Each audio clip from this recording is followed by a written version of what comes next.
Your end of the year group project is called Urban Plan.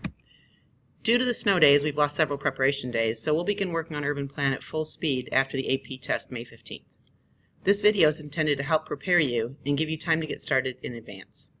You will have optional time to work on the project or study for AP tests on May 14th and 15th in class. In addition to watching this video, you should also watch the Moodle video called What is Urban Plan About?, which gives you a little bit better picture of what it's like to actually participate. We have an Urban Plan handbook for each of you, but they are not yours to keep or write in. You may check one out to use as soon as you are ready to get started. There's also a PDF of the handbook online, so you can use that for homework if you prefer. The first page in the handbook gives you an overview of the project. Basically, Urban Plan is about a neighborhood in a fictional city called Yorktown. The neighborhood is called the Elmwood neighborhood. It was once a thriving community and it includes 2 historic buildings, but it is now run down.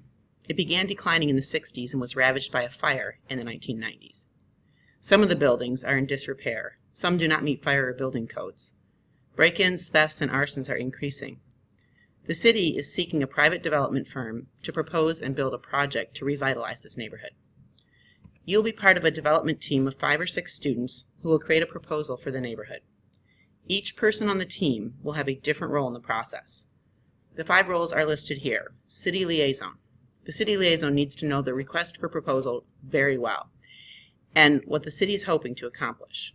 You are your team's experts on the city's regulations as well as its objectives for the project. You will push your team to meet as many city goals as possible, including increased tax revenue. Then there's the financial analyst. The financial analyst runs the financial spreadsheet program to evaluate each proposal your team develops. You'll need to push your team to achieve a high return on investment, at least 13.5% over 3 years. You are the expert in which property uses generate the most profit and also in minimizing risk.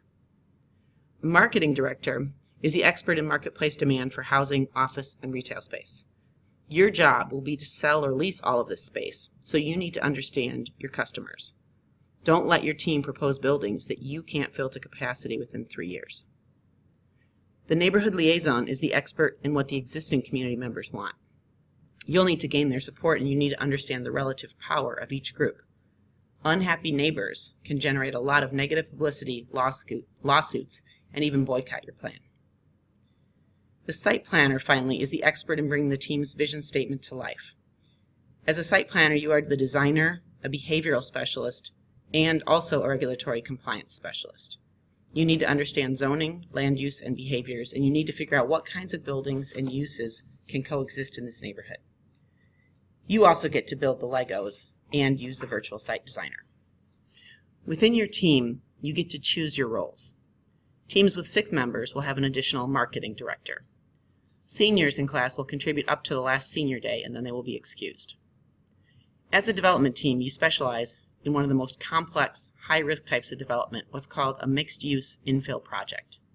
That means you are filling in blocks in an existing community, as opposed to, say, building a new housing development in an outlying suburban area. And you have to propose how to allocate housing, office, and retail space. Your objective is always to revitalize economically depressed neighborhoods and make a profit for yourselves.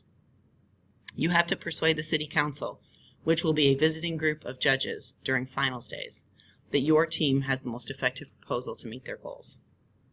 The request for proposal, or RFP, explains all of the city's goals in detail, as well as specific restrictions on building height, parking requirements, and so forth.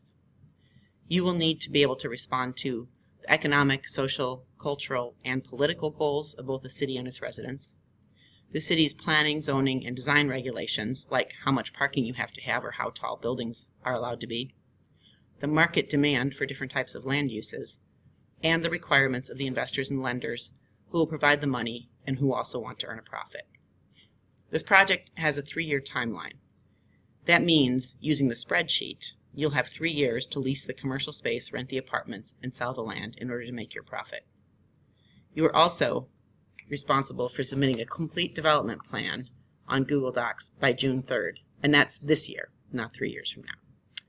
Your plan will include a Lego model of your development, a virtual model of this Lego model, and a spreadsheet including all of your selections and the financial impact.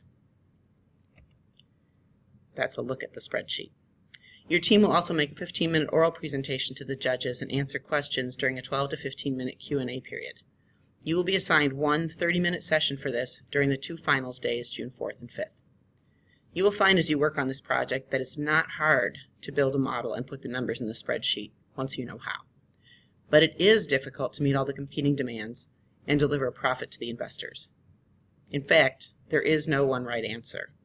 Every team will face trade-offs, and the facilitators who will visit our classroom on May 21st and May 29th are going to ask you difficult questions about the choices you've made, so it's important that you think them through. It's also important that you know your own role very well and that you advocate for your point of view within the team. Before class on May 16th, you will need to complete assignments 2 through 5. They are all available starting May 3rd. Here's a brief look at them. Number 2 is a quick assignment, kind of like the first one, on your personal priorities when it comes to development.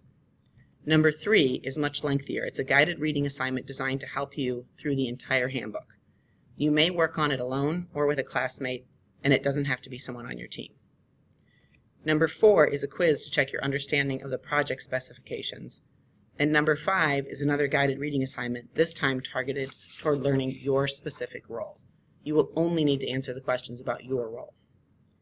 In class on May 14th and 15th, as I said, you will have time to work on these assignments or study for the AP Human Geo and AP Macro tests. If you want to use that as study time, please plan to complete these assignments at home in advance.